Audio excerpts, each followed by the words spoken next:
This is the Unit 1 practice exam for Math 1050. So question number 1 is from section 2.1, the difference quotient. What I suggested doing first is evaluating f of x plus h for the function. Now, this function has two places with variables, x squared and 2x. Remember what I suggested is anytime there's a variable, make an empty set of parentheses.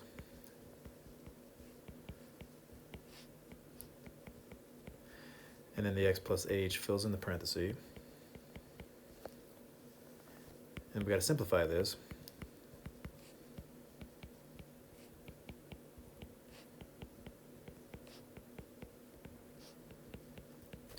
So that's f of x plus h. This expression here is what's going to replace f of x plus h here on the top left part of this fraction. So the difference quotient is just big fraction with h on the bottom. This expression here is what's going to be written in the top left.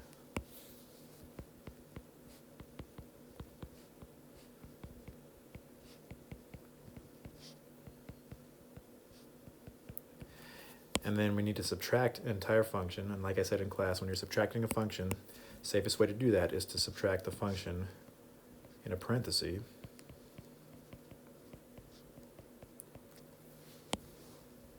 And then you combine like terms. So this negative x squared, and I say negative because remember this minus sign is going to distribute. X squared is going to cancel here. Negative 2x is going to cancel with that 2x. And then negative 4 is going to cancel with that 4.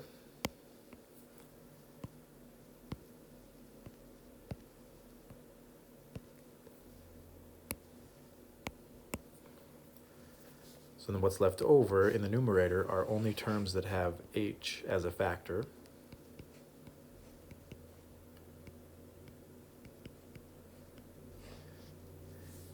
And then if we factor out an h in the numerator,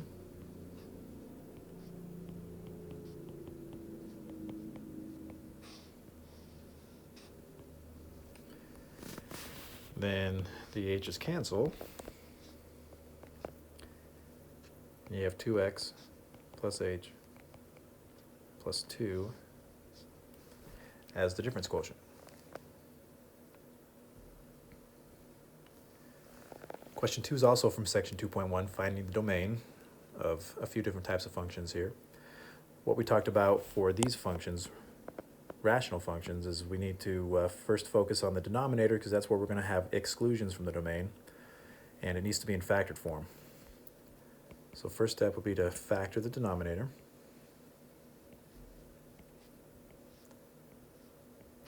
And that's going to factor into x minus 2, x minus 3. So from that, we can conclude that x cannot equal 2 and x cannot equal 3. And I always like to write it down so I don't forget. You don't necessarily need to write it, but x cannot equal 2, x cannot equal 3. And now from that, we can build the domain. Domain is every other value except x equals 2 and x equals 3. So that's from negative infinity to 2, and then from 2 to 3, and then from 3 to infinity. Now this second function here on part B, it's still rational, and so we want to focus on the denominator, x cannot equal 2, but the numerator is a radical expression. And what we talked about with radical expressions, square roots and fourth roots, anything with an even root, the expression underneath needs to be greater than or equal to 0. So there's two pieces we need to consider. From the denominator, we can conclude that x cannot equal 2, but in the numerator, any expression underneath the square root needs to be greater than or equal to 0. So 2x minus 1 needs to be greater than or equal to 0. And if we add 1 and divide by 2, we get x is greater than or equal to 1/2. So there's two statements here that we need to reconcile into one domain statement. Here this says x can only be greater than or equal to 1/2, but also cannot equal 2. And again, this wouldn't be part of what you would need to do, but sometimes it's helpful to visualize what the domain is on a real number line. So if the domain starts at 1/2 with a filled in circle, and greater than that means to the right, but once we get to +2, we have to exclude it with an open circle and then keep going. So what we see here are two intervals. There's an interval from 1/2 to 2, and then from 2 to infinity. So the domain, including 1/2, so there's a bracket, to 2, and then from 2 to infinity. Question 3 here is from section 2.2. In this one, we're graphing a piecewise function. The way I suggested that this be done in class was to look at each piece individually and make a table of values for just that piece. So if we're going to make an XY table of values for that top piece,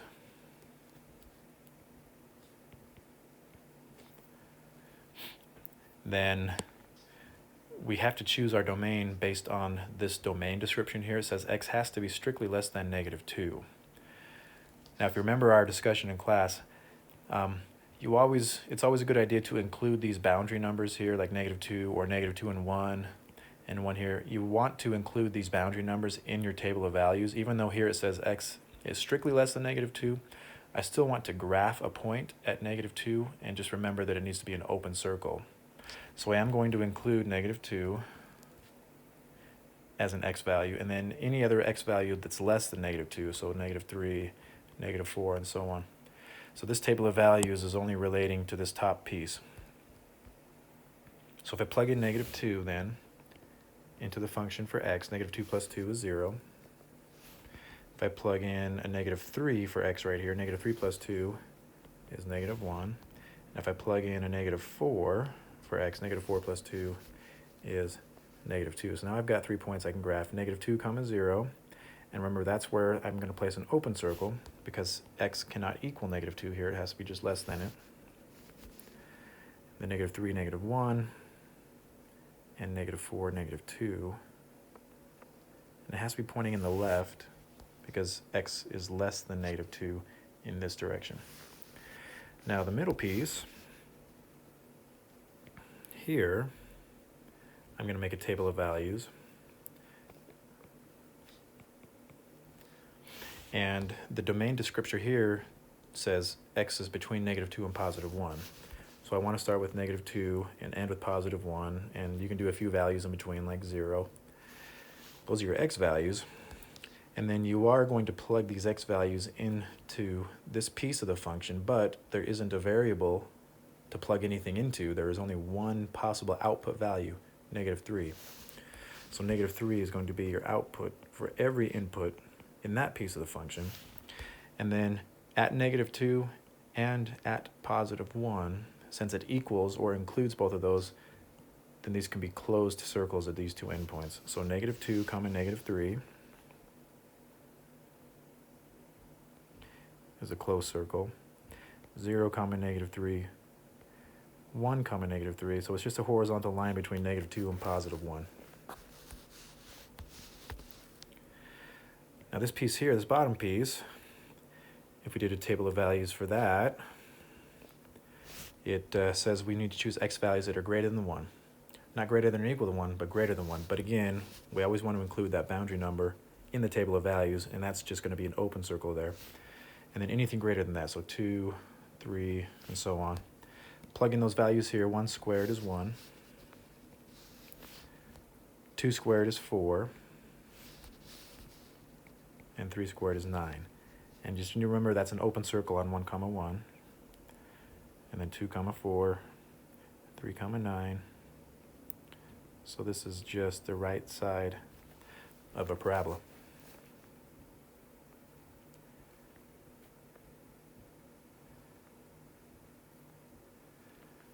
Question 4 is from 2.4.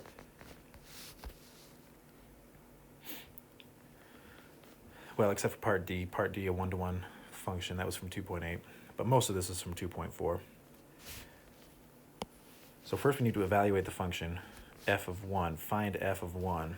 Now, if we had the equation for the function f, we would just plug 1 in for all the variables. We don't have the equation, we have the graph, obviously. So what we talked about in class was this is the input, or x value. So to find f of 1 just means find the y value that has this number as its x value. So when x equals 1, which is right here, the y value is 3. So f of 1 is equal to 3.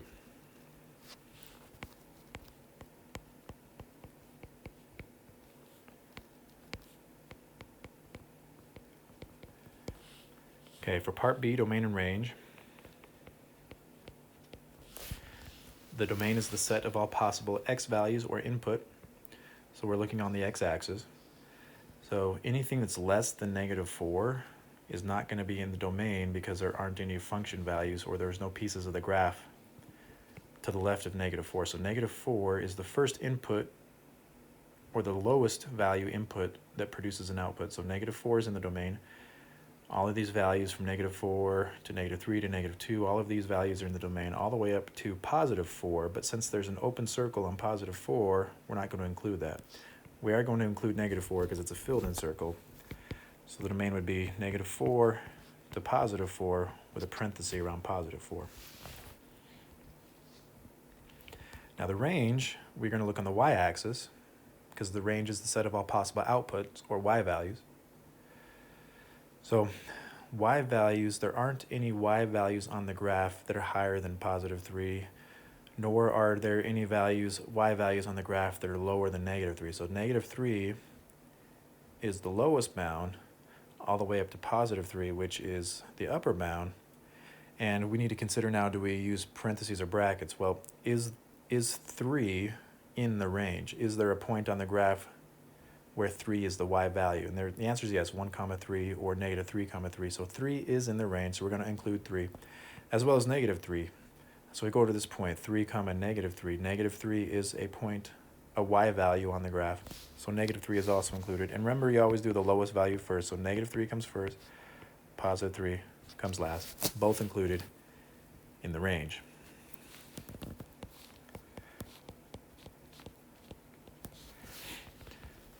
Now, intervals of increase and decrease. Remember, we only use x values. So this piece of the graph, we always read a graph going from left to right, and we consider what the y values are doing. So this piece that I'm highlighting in red, the y values are increasing as we move from left to right. So that's increasing. Starting from here up to here, it's increasing, and from here to here. So all of these values that I've highlighted in red, those are increasing parts of the graph. So what we need to figure out are what are the x values on which that's occurring. So between -4 and -3, we're increasing. Between -1 and +1, we're increasing. And between 3 and 4 on the x-axis, we're increasing. And I am going to use parentheses here to describe all of these intervals where the graph's increasing or decreasing. So from -4 to -3, and again, these are only x values from -4 to -3.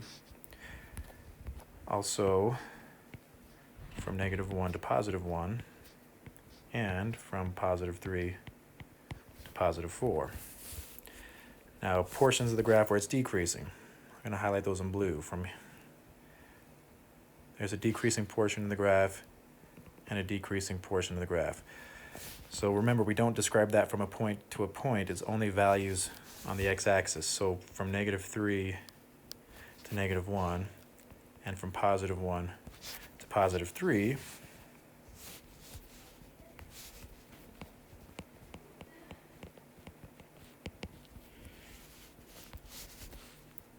So the intervals of decrease would be from -3 to -1, and from 1 to 3. Now part D is the function 1 to 1. It is a function because it passes the vertical line test, but what we talked about in section 2.8 is for it to be 1 to 1, it needs to pass the horizontal line test, and this does not. It fails the horizontal line test. So it is not 1 to 1. And if you needed to explain that, which it would be a good idea to be prepared to explain that, it fails the horizontal line test.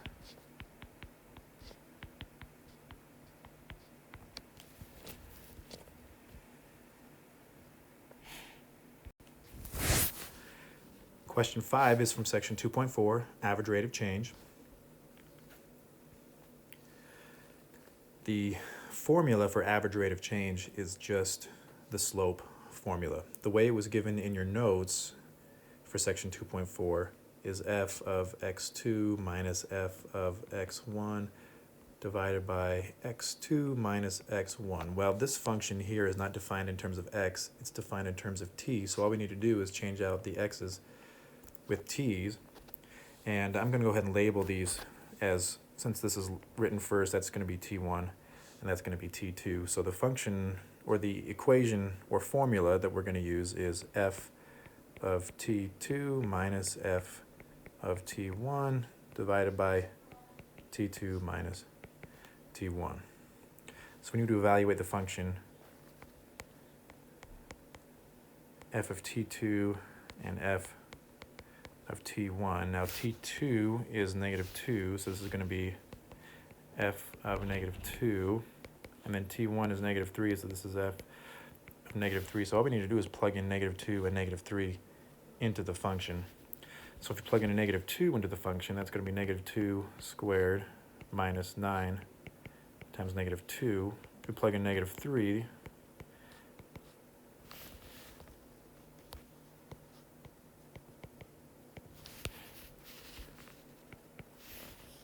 so for negative 2, we have negative 2 squared, which is 4.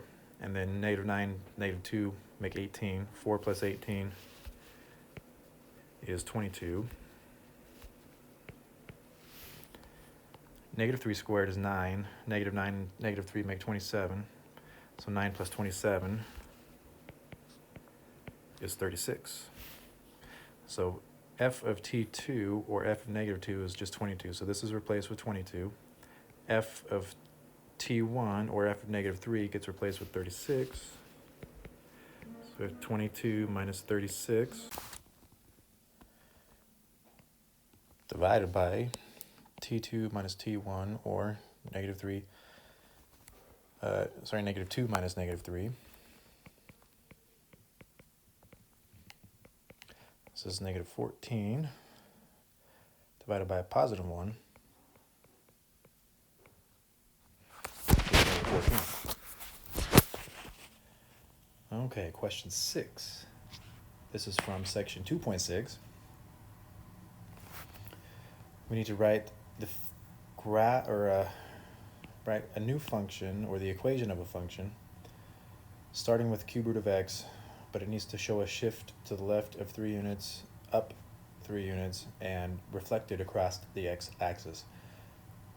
So I'm going to use a new name, g of x, and we'll start with the shift to the left 3 units. Anything that's moving left to right needs to be inside the function, and remember what we talked about, inside the function is opposite. So if it's moving to the left, I'm going to add 3 inside the function. Now if it's going to move up 2 units, anything that's moving up or down is going to be outside the function, adding or subtracting. If it's moving up, it's adding, so I'm going to add 2 outside the function. And then reflecting is going to be a negative sign. If it's reflecting across the x-axis, that's a vertical reflection. And anything that's changing vertically is outside the function, so it needs to be outside of the cube root. So there's going to be a minus sign outside the cube root.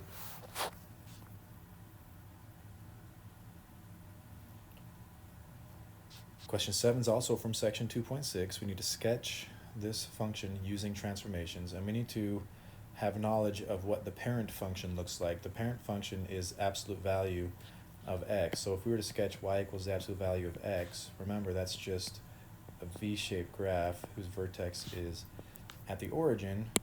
So what we need to consider is what's different from this function to this function. Well, this is moved to the left 2 units, down 1 unit. It's got a vertical reflection, and it's been vertically compressed by a factor of 3.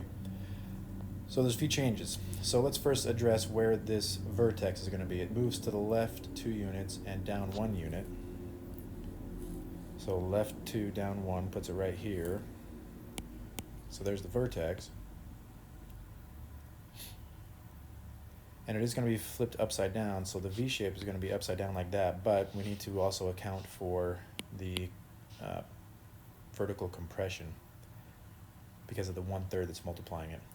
So easiest thing to do at this point, once you've found that key point, by key point on this graph I mean the vertex. If this were a parabola, I'd also be finding the vertex of that parabola. But once you find that key point, what I would do from there is just sketch a couple of other points. So if I made a table of values for this function, I already know that the vertex is -2, -1. So just plot a couple of points around it, like x equals 0, for example. Or I'm actually going to choose to do x equals 1. The reason being is I have to multiply something by 1/3, and it's easier to multiply multiples of 3 by 1/3 if I don't want to end up with a fraction. So I'm going to plug in a 1 right here, because 1 plus 2 is 3. The absolute value of 3 is 3. And 3 is easier to multiply by 1/3. So 3 times 1/3 is 1. 1 times this negative is -1. -1 subtract 1 is -2. So 1, -2 is in the graph.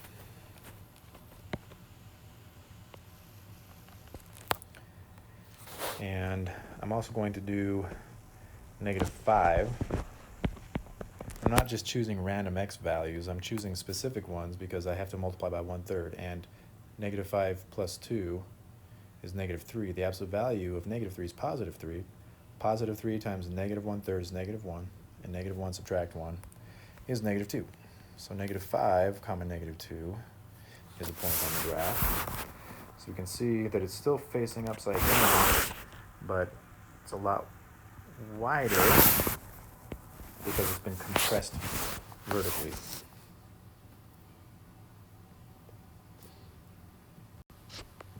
Question 8 is from section 2.7, combining functions. So for part A, f plus g of x simply means we're going to be adding the two functions together. So 2x squared minus 2x minus 5 is going to add to 5x plus 4. And I'm only putting these in parentheses just to show that this is a separate function than this. This is the f function, this is the g function. They really don't need to have parentheses here. I'm just trying to distinguish which function is which. There's nothing to distribute and no exponents, so they're not absolutely necessary at this point. When we multiply, they would be. But when we're adding and subtracting, all we're doing is combining like terms. 2x squared isn't going to add to anything, so it stays 2x squared. -2x and +5x is going to become 3x. And -5 and +4 is going to make -1. So that's the answer for part A. Now part B is f minus g, but this time we're inserting a value into that. So another way of thinking about this would be f of 2 minus g of 2. So all we really need to do is find the function value when x equals 2, find the function value of g when x equals 2, and subtract those two. So f of 2, we would just plug 2 into this function, into the f function. So that's 2 times 2 squared minus 2 times 2 minus 5. And then we're going to subtract the value of the g function when x is 2. So 5 times 2 plus 4.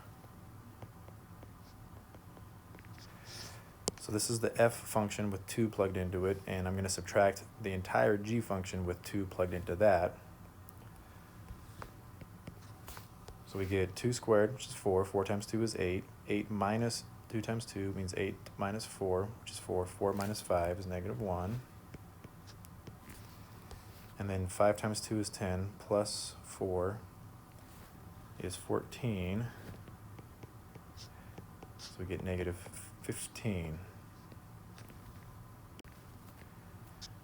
Now part C is f multiplied by g of x. And one thing to keep in mind here, the difference in symbols, the little filled in dot means multiply. The open dot is combining one function into the other function. That's called composition. So those two symbols mean different things. Just remember to keep that in mind. So part C is multiplying. This is where we do want to have each function definitely in a set of parentheses.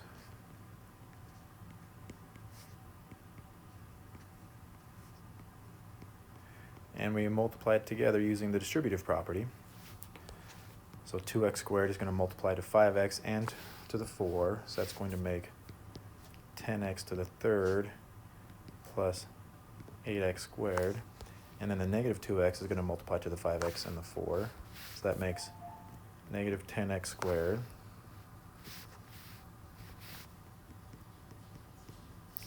and negative 8x. And then the negative 5 is going to multiply to the 5x and the 4. So that makes negative 25x minus 20. And we combine like terms.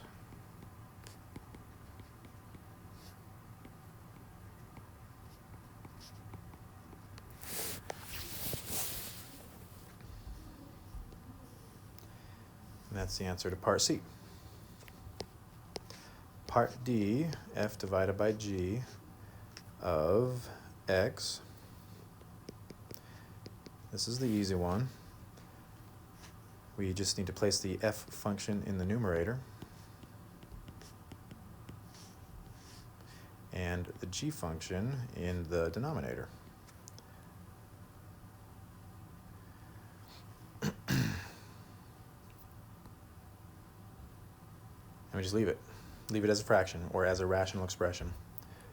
Now part E is g of f, and that's an open circle here. G of f of, what was it, of 4. So now an alternate way of writing this would have been g of f of 4. So what we first need to figure out is what is f of 4. That's going to turn into a numerical value or a number. That number is then going to be plugged into the g function. So f of 4 means we're going to place 4 into the f function, which was 2x squared minus 2x. And notice I'm putting empty parentheses instead of x. So the 4 is going to replace those empty parentheses. We evaluate that. 4 squared is 16 times 2 is 32. 32 minus 8 is 24. 24 minus 5 is 19. So f of 4 equals 19. And again, one more time, f of 4 is the same as 19. So this f of 4 can be replaced with 19. So what we're finding now is g of f of 4 is the same thing as g of 19, which just means we plug 19 into the g function, which is 5 multiplied by an input plus 4. The input is 19. Now 5 times 19 is 95, plus 4 is 99. Question 9 is from section 2.8. So there's two parts of this. First, we need to find the inverse, or f written like that. That's what the inverse is. And then we need to state the domain and range of both. And this question was brought up in class. The directions here might be a little vague, of both f of x and the inverse of f. So we need to state the domain and range of both. So we have our function here, given x minus 1 divided by x minus 2. The first step in finding the inverse, remember, is switch the place of x and y. So if you want to think about f of x as y, we need to switch the places of those now. So y becomes x, and then these x's here become y's.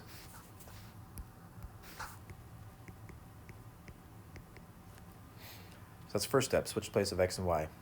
What follows now is solving for y. And when we did a problem like this in class, what we discussed was that there are a couple problems. There's multiple y variables. We can't solve for y if there's more than one. So somehow we need to combine these two into one variable expression. And we have a fraction. We don't like solving equations with fractions generally, so the first step is going to be to clear out this fraction by multiplying both sides by the denominator.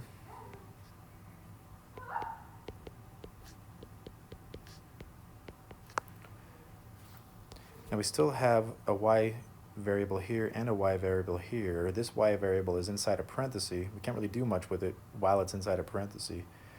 So I'm going to distribute the x to get rid of that parenthesis.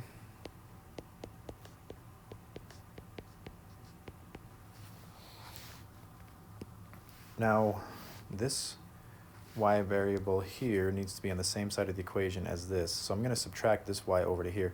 This term, 2x, does not have a y, so it needs to move over here. What our goal is now to get all the terms that have a y as part of its term on the same side of the equation. Now, you can either move this y over here or you can move this y over here. Doesn't matter. Just get them on the same side. So what I'm going to do is subtract this y over here, but then add this 2x over here. So cancel that, cancel that. What we're going to have then is not that. This, yx subtract y equals 2x minus 1. Now, the reason we wanted both of the terms that have a y on the same side is now on that left side, y is a common factor, which can be factored out. And remember, when you factor y or anything out of itself, you have to leave a 1. That's where this 1 came from. And a way to check is if you were to redistribute the y back into the parenthesis, you need to end up with what you started with before you factored. And we've combined now into one single y variable, which we can get by itself or isolate by simply dividing by x minus 1 on both sides. So now we have y equals 2x minus 1 divided by x minus 1, which is the inverse of x, or the inverse of f in terms of x. So there's the inverse. Now the last part of this is to state the domain and range of both. So going back up to f of x, the domain would be the obvious one to start with. The domain of f is all values of x such that x does not equal positive 2. We don't want to plug a 2 in for x, so the domain is everything for x except for positive 2. So the way we write that, remember, in interval notation, it's like that. Now the domain for the inverse is all values for x except for x equals 1. So we write that in interval notation like that. Now what we talked about with inverses is you switch the place of x and y. Well, if the domain is the set of all possible x values for the inverse, then that becomes the set of all y values, or the range, for the original function. So that's going to be the range, negative infinity to 1, and 1 to infinity. And then here, the domain of the original function, which is the set of x values, if we switch the place of x and y, these become the set of y values for the inverse, or the range of the inverse, which is negative infinity to 2 to infinity. Okay, question 10, also from section 2.8. We have this graph here, which represents the function f. What we need to graph is the graph of the inverse of f. And we do this using the same idea as from question 9. We switch the place of x and y. So what I'd recommend is, on the original function, make a table of values of some easily identifiable points, like negative 5, 0, 0, 5, 2, 1. So list those points here.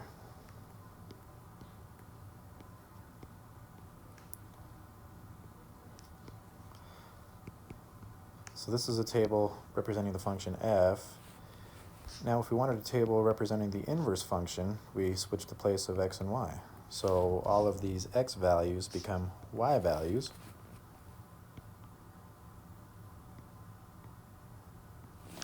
And all of these y values here become x values here.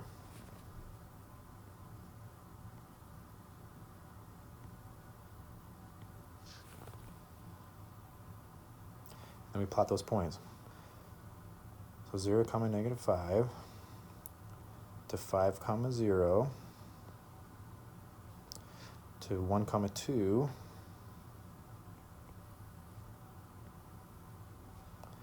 to 2, 5. So this is the graph of the inverse of f. And we talked about in class one way you can check visually if your graph that you have graphed is the inverse is compared to the original function. The graph of the inverse is a reflection always across this line that goes to the origin diagonal. It's the equation y equals x. So if we compare the one I've drawn in red to the one here in this other color, you can see that each point on the graph has been reflected over this line y equals x. So this line isn't actually part of your answer, it's just a way to check visually if what you have graphed is a reflection of what was given as a graph.